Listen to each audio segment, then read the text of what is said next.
رات کو سب کے سونے کے بعد آریان عریشہ کے کمرے میں دبے پاؤں داخل ہوا، جو اپنے بیڈ پر پھیل کے سو رہی تھی۔ کمفرٹ آدھا بیڈ پر اس کے پیروں پر تھا، آدھا زمین پر۔ آریان نے دروازہ لاک کیا اور اس کے پاس بیڈ پر بیٹھ گیا۔ بغور اس کو دیکھنے لگا، جو ڈھیلے ڈھالے ٹراؤزر پر لمبی ٹی شرٹ پہنے بے خبر سو رہی تھی۔ اس نے جھک کر اس کے گال پر کس کی، پھر دوسرے گال پر، مگر عرشیہ ٹچ سے مس نہیں ہوئی۔ اب اس نے عرشیہ کے سرخ چھوٹے ہونٹوں پر اپنے ہونٹ رکھ دیے اور اپنی پیاس بجھانے لگا۔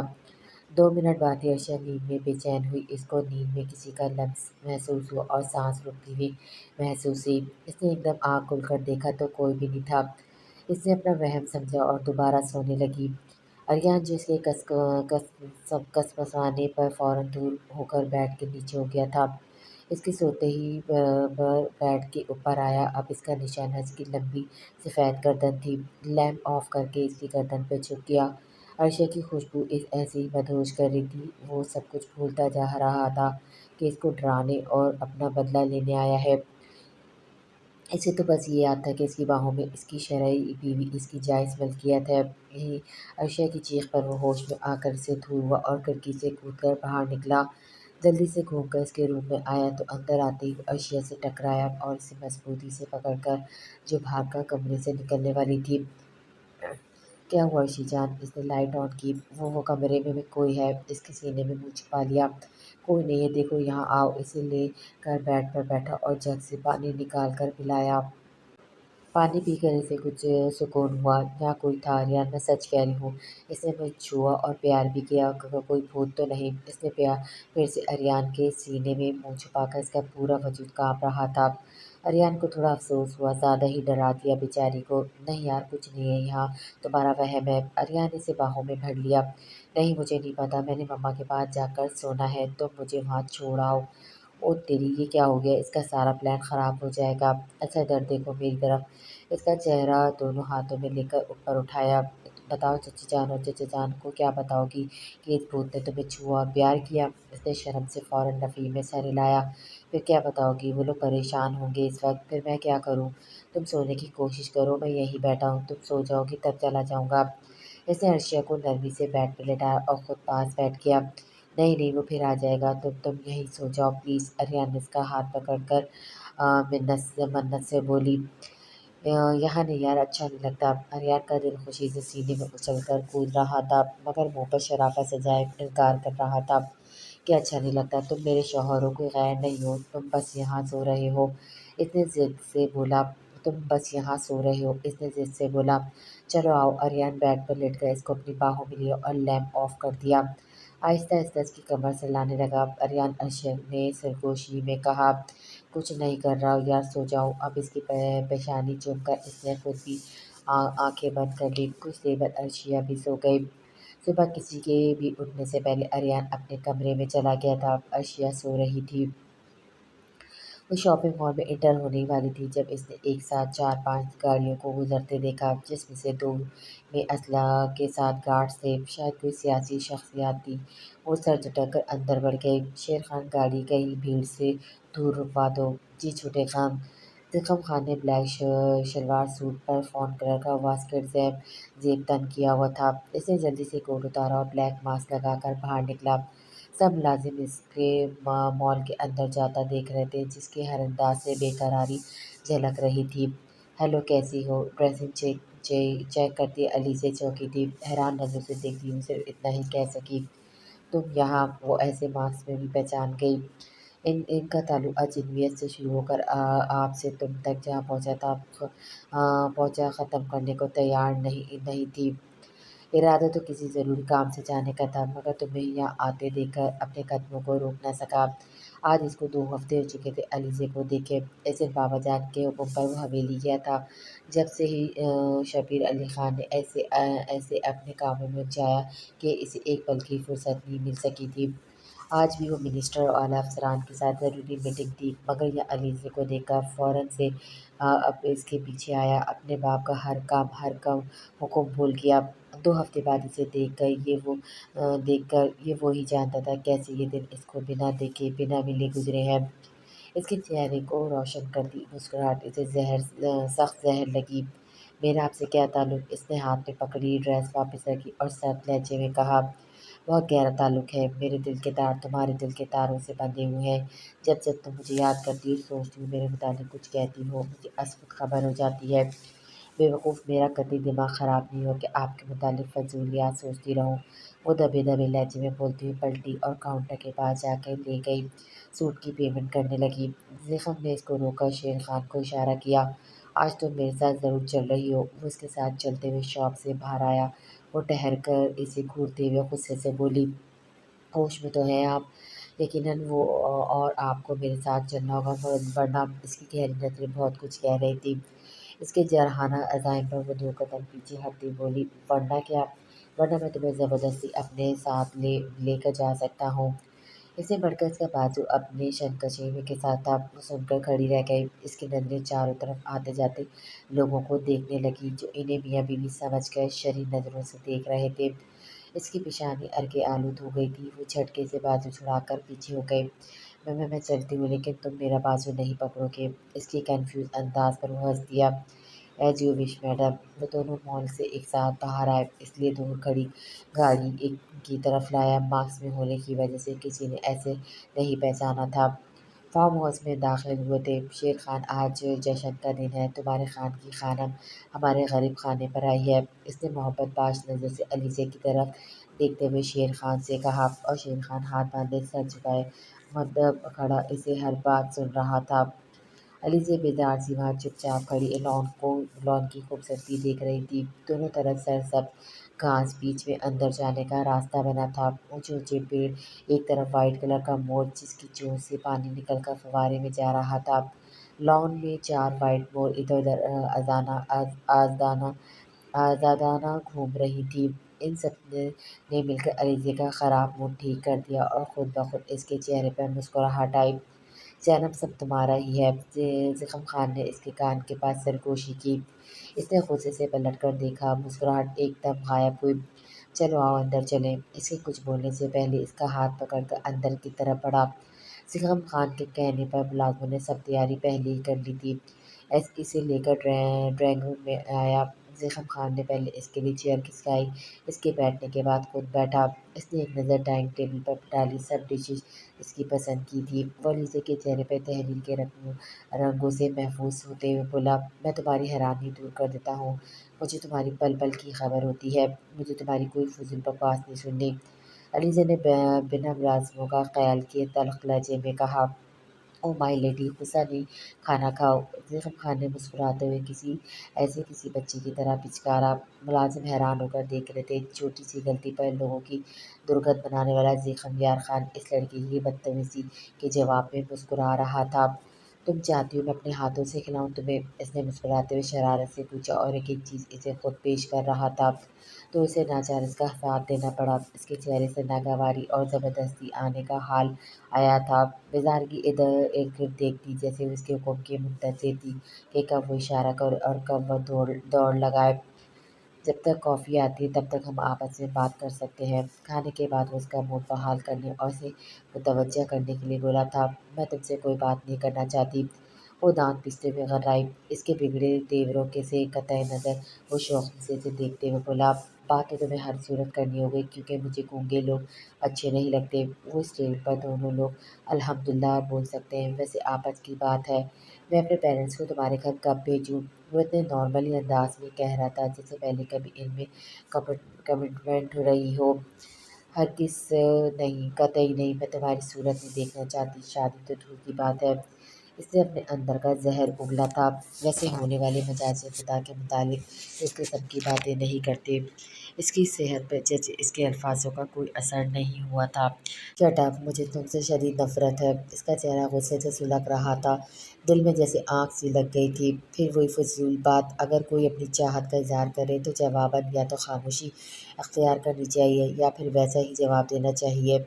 وہ دونوں ہاتھ ٹیبل پر ٹکا کر رازداری سے آگے کی طرف جھکتے ہوئے شرارت سے بولا، آج وہ اتنا خوش تھا کہ اگر علیزے اس کی جان بھی لے لیتی تو وہ اف تک نہیں کرتا۔ او گاڈ، اس نے عاجزا کر جیسے اپنا سر دونوں ہاتھوں میں تھاما۔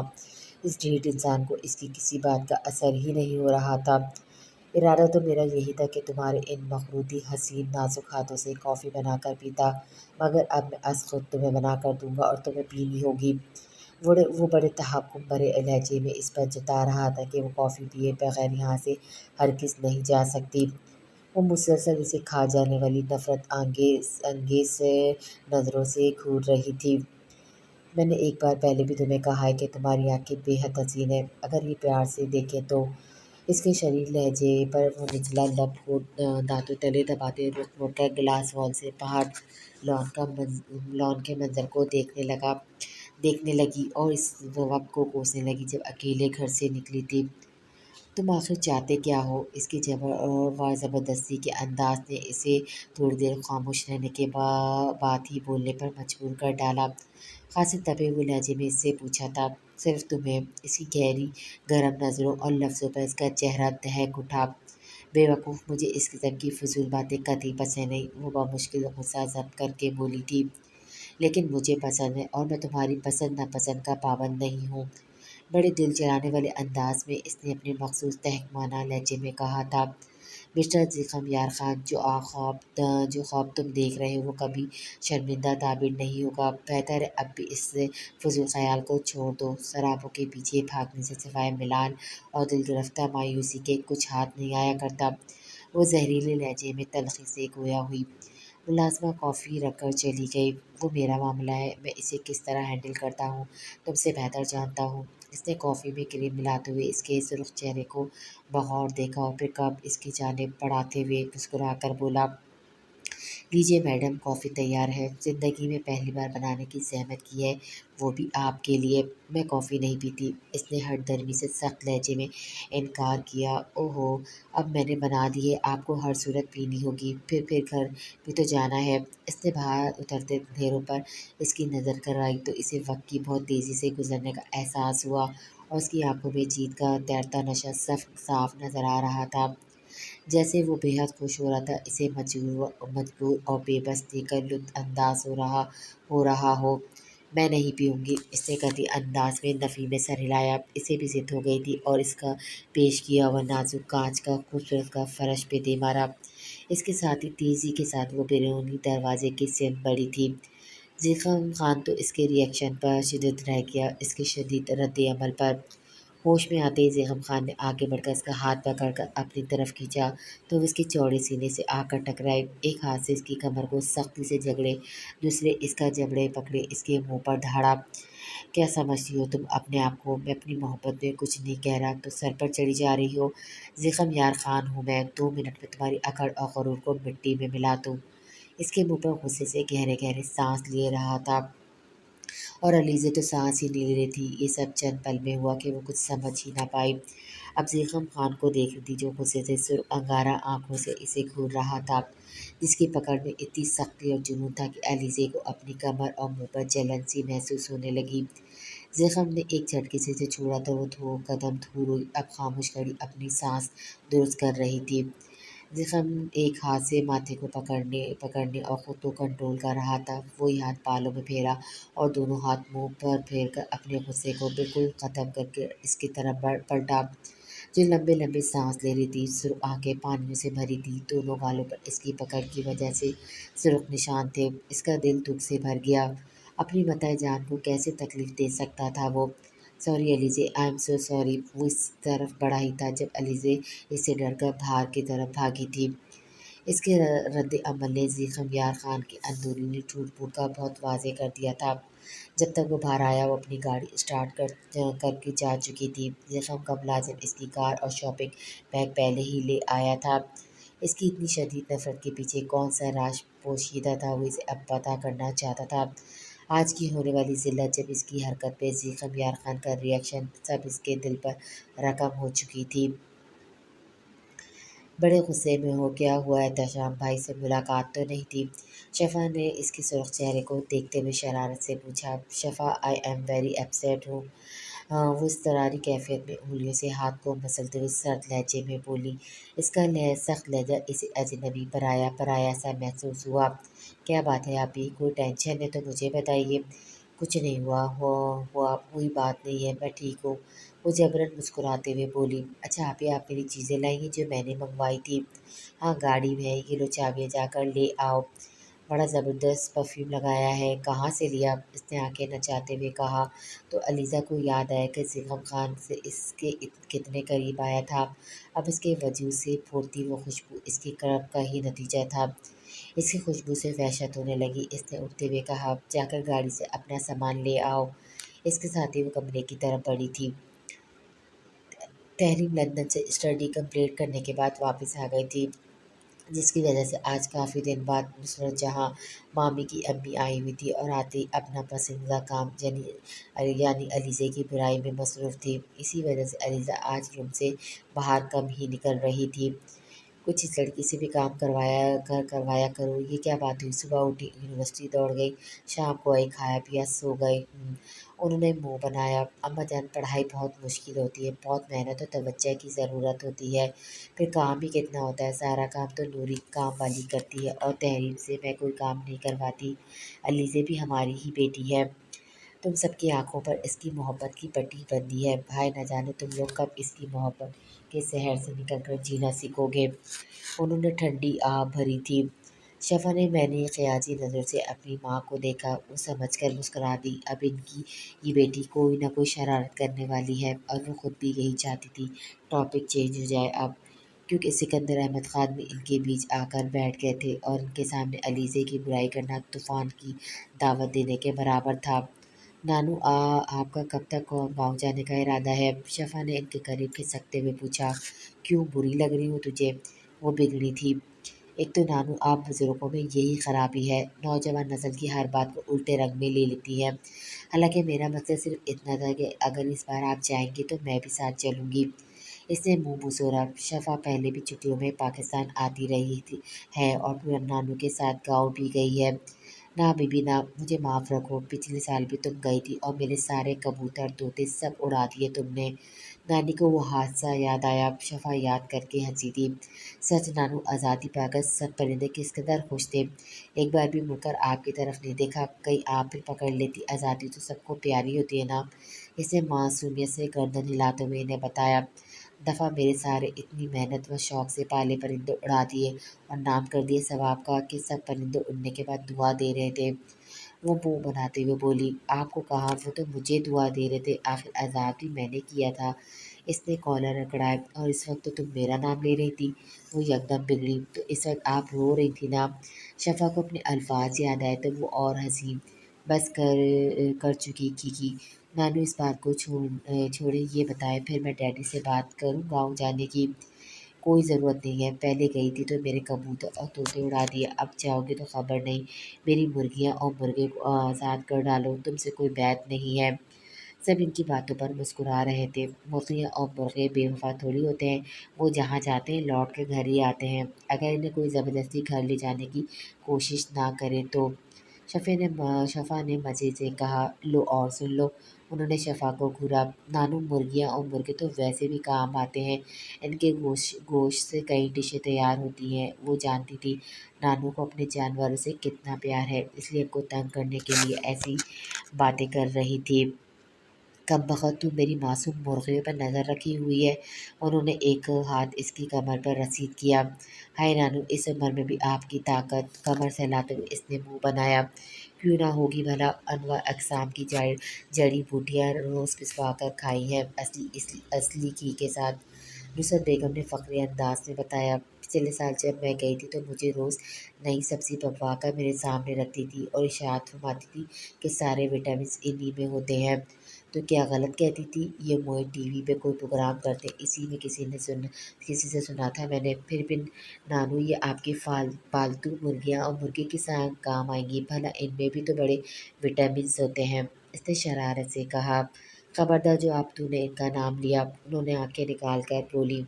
چلیں آپ ناراض ہوتی تو نہیں لیتی، یہ بتائیں اپنے بکرے کو کس عید پر حلال کر رہی ہیں؟ اس نے موضوع چینج کیا۔ ابھی اس کی عمر ہی کیا ہے، تھوڑا بڑا ہو جائے، اگلے سال قربان کر دوں گی۔ انہوں نے اپنا ارادہ بتایا۔ 100 سال کا تو ہو چکا ہوگا، پچھلے سال جب میں گاؤں گئی تھی تو آپ اس کے بالوں پہ مہندی لگا کر رنگ کر رہی تھی۔ شفا نے ہنستے ہوئے کہا، وہ تو اس لیے لگا رہی تھی کہ سامنے والی نصیبن کے بکرے اور ہمارے بکرے کا رنگ ایک جیسا تھا، اس لیے کبھی بچے باہر لے جاتے تو پتہ نہیں چلتا۔ اس کی شرارت سے قطع نظر انتہائی سنجیدگی سے بتا رہی تھی، خیر یہ تو آپ رہنے دیں نانو، آپ کا بکرے انتہائی بدتمیز اور گستاخ قسم کا تھا۔ ہر آنے والے مہمان کو اس کے سینگوں سے پہلے مسافہ کرنا پڑتا تھا، پھر گھر والوں کی صورت دیکھنا نصیب ہوتی تھی۔ اس نے وہ ہولناک منظر یاد آ گیا جب وہ گھر پہنچی تھی۔ سین میں پھرتے گستاخ بے صبر بکرے نے زوردار ٹکر سے اس کا استقبال کیا تھا۔ بہت سمجھدار ہے میرا شابو، بکرا ہر کسی کو گھر میں گھسنے نہیں دیتا، وہ خوشی سے پھولتے ہوئے بتا رہی تھی۔ چلو بچیوں، بہت باتیں ہو گئیں، اب میں سونے جا رہی ہوں، بڑھاپے کی نیند تو بس ایسی ہے، آئی آئی نہیں آئی نہیں آئی۔ ان کے جانے کے بعد ایک ایک کر کے سب سونے چلے گئے۔ آج شفا، تحریم اور مامی شاپنگ پر گئی تھی کیونکہ وہ دونوں بہنیں نانی کے ساتھ گاؤں جا رہی تھیں۔ شفا سب کو زبردستی ساتھ لے گئی مگر علیزے نے انکار کر دیا تھا۔ اس وقت اسائنمنٹ مکمل کرنے کی خاطر وہ اکیلی گھر میں تھی کیونکہ نصرت بیگم نانی اس سے بات کرنا پسند نہیں کرتی تھی۔ اس نے کام مکمل کر کے شاور لیا، پھر نوری ملازمہ کو چائے کا کہہ کر لان میں چلی آئی۔ پائپ اٹھا کر وہ پودوں کو پانی دے رہی تھی، تب ڈور بیل کی آواز آئی۔ نہ جانے چوکیدار کہاں تھا، مسلسل ہوتی بیل پر اس نے گیٹ کھولا۔ باہر کھڑے زخم یار کو مسکراتے دیکھ کر اپنی جگہ پتھر کی ہو گئی۔ تم یہاں اس وقت، وہ بھولی نہیں تھی اس کی زیادتی، اب یہاں اس کے گھر تک آ گیا وہ؟ ایک ہفتے سے یونیورسٹی کیوں نہیں جا رہی ہو؟ وہ مطمئن انداز میں کار کے بونٹ سے ٹیک لگائے اسی طرح حساب پوچھ رہا تھا جیسے وہ اسے اپنا گارڈ مقرر کر کے بھول گئی ہو۔ اس کا دیکھ کر دل میں لگی آنکھ پر جیسے فوار برسا دی ہو کسی نے۔ تم سے مطلب کیوں آئے ہو یہاں؟ اس نے خوش لہجے میں قدرے ناگواری سے پوچھا۔ وائٹ ڈھیلے ڈھالے ٹراؤزر، پنک شرٹ میں نکری نکری غصے کی سرخی چہرے سے جھلکاتی، قدرے دی کے انداز میں اس سے پوچھتی، اسے ہمیشہ سے زیادہ اچھی لگی۔ یہ انسانی فطرت ہے، جو چیز اس کی دسترس سے جتنی دور ہو اور لا حاصل نظر آتی ہے وہ اسے حاصل کرنے کی اتنی ہی صحیح کرتا ہے۔ تمہیں دیکھنے، وہ ایسی گیٹ سے ہٹا کر خود بڑے استحقاق سے اندر آ گیا۔ یہ تم کہاں چلے آ رہے ہو؟ گھر میں کوئی نہیں ہے۔ میں جانتا ہوں۔ سینے پر ہاتھ باندھتے ہوئے فرسٹ سے اس کو دیکھنے لگا جیسے اس کا فرض اولین ہو۔ علیزہ نے اسے ٹس سے مس نہ ہوتے دیکھ کر اس کا بازو پکڑ کر گھر کے پیچھے کی سائڈ لے گئی۔ یہاں پر نہ غیر ضروری سامان وغیرہ رکھا جاتا تھا اور کسی کا آنا جانا بھی نہیں تھا۔ علیزہ کو نصرت بیگم کا ڈر تھا کہ انہیں تو ویسے بھی بہانہ ڈھونڈتی تھی اسے بدنام کرنے کا۔ میں کئی بار بتا چکی ہوں، مجھے اس قسم کی جذباتی فضول باتیں و حرکت قطعی متاثر نہیں کر سکتی۔ اس نے تیکھے لہجے میں کہا، پھر کن جذبوں سے متاثر ہوتی ہو تم یہ بتا دو؟ بڑی بے نیازی و لاپرواہی سے اس علیزے کو دیوار سے لگا کر دائیں بائیں ہاتھ رکھ کر اس کا راستہ مکمل بند کر کے پوچھا تھا۔ جس جذبے کی تم بات کرتے ہو میں اس جذبے کی کبھی پیزرائی نہیں کر سکتی۔ یہ وہ حسین دھوکہ اور سیراب ہے جس کی کوئی منزل نہیں ہے۔ علیزہ نے دور ہونا چاہا مگر یہ ممکن نہیں ہوا۔ سب محبت کو کھیل نہیں سمجھتے۔ اس کے حد تک آمیز لفظوں پر اس کا چہرہ دھواں ہونے لگا۔ اس کا جی چاہا اس نازک کانچ سی گڑیا کو اٹھا کر اتنی زور سے فرش پہ پٹکے کہ وہ ٹوٹ کر بکھر جائے۔ تب اسے اندازہ ہوا کسی کا نازک دل ٹوٹا ہے تو کیا حشر برپا ہوتا ہے۔ ہمارے بیچ جو اسٹیٹس کا فرق ہے، اس کے باوجود اس کے لہجے کی سچائی محسوس کر کے اس نے استحائی انداز میں پوچھا۔ ہاں، اس کے باوجود، وہ پر یقین مضبوط لہجے میں بولا۔ اس نے سوچ لیا تھا علیزہ کچھ بھی بولے اس پر غصہ نہیں کرنا، بعد میں ایسے خود ہی تکلیف ہوتی ہے۔ جائیے مسٹر زخم، اور دن کے وقت خواب دیکھنا چھوڑ دیجیے۔ آپ تو اپنی محبت کے آگے مجبور ہو کر اپنے والدین کو زیر کر ہی لیں گے اور شاید وقتی طور پر وہ بھی اس فرق کو بھلا ڈالیں، مگر آپ سے وابستہ جتنے بھی لوگ ہوں گے وہ اس تلخ حقیقت اور فرق کو کبھی فراموش نہیں کر سکیں گے۔ یہ محبت کا نشہ بہت عارضی ہوتا ہے اور ایک وقت ایسا آئے گا جب آپ از خود اپنے ہی لوگوں میں کھڑے اس محبت پہ لعنت و ملامت بھیج رہے ہوں گے۔ ایسے وقت آنے سے پہلے لوٹ جائیں۔ اس نے خاصے کڑوے لہجے میں کہہ کر اسے زخم خان کے سینے پہ ہاتھ رکھ کر پوری قوت سے اسے پیچھے دھکیل کر جانے لگی۔